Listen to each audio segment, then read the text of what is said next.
Assalamualaikum warahmatullahi wabarakatuh. Kembali bersama saya, Mr. V. Kali ini saya akan membahas tentang implementasi pengendalian internal pada organisasi yang salah satu kegiatannya adalah pendampingan kasus. Salah satu implementasi pengendalian internal adalah dengan cara melakukan pemisahan fungsi, agar tujuan organisasi dapat tercapai dengan efektif. Oke, kita langsung saja ke pembahasan.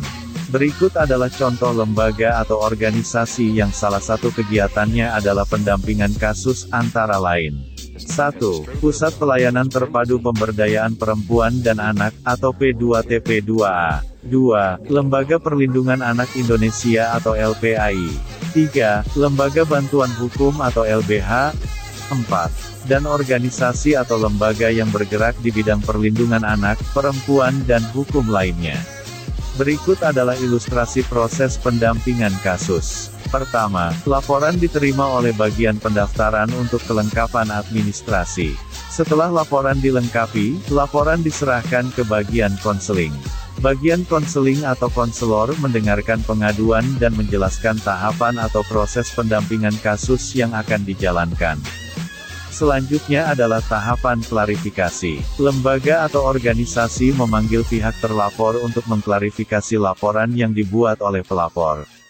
Pada tahap klarifikasi, proses in-depth atau asesmen kepada anak dapat dijalankan secara paralel jika memungkinkan.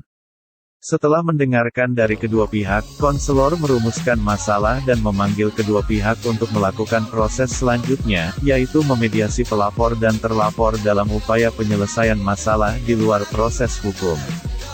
Jika tahap mediasi gagal atau tidak dapat dilanjutkan, maka dilanjutkan ke proses selanjutnya, yaitu proses hukum, yang diawali dengan proses di kepolisian.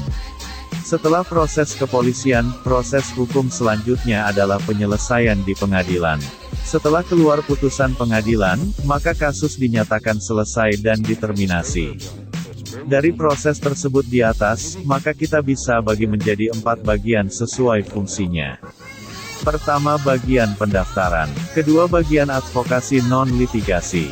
Bagian ini yang menjalankan tahapan dari konseling, klarifikasi, hingga mediasi.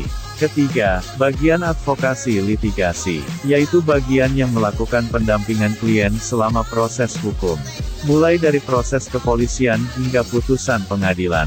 Dengan dipisahkannya proses tersebut menjadi beberapa bagian sesuai fungsinya, maka masing-masing bagian dapat saling kontrol ketika menjalankan tugasnya. Contoh, bagian konseling ketika akan menerima konsultasi klien, dapat sekaligus melihat kelengkapan dokumen pengaduan yang merupakan tugas bagian pendaftaran.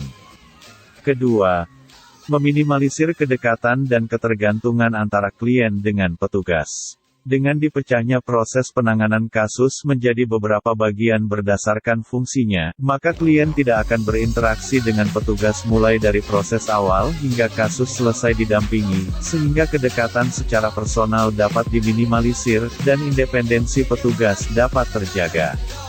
Ketiga, setiap bagian diisi oleh petugas dengan latar belakang sesuai dengan bagian yang ditempatinya.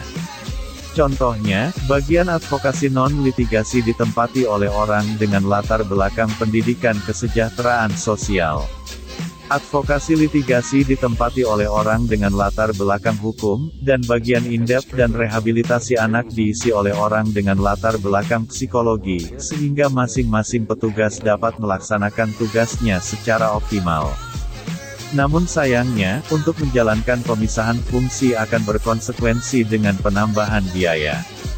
Hal ini sulit dilakukan terutama bagi organisasi nirlaba.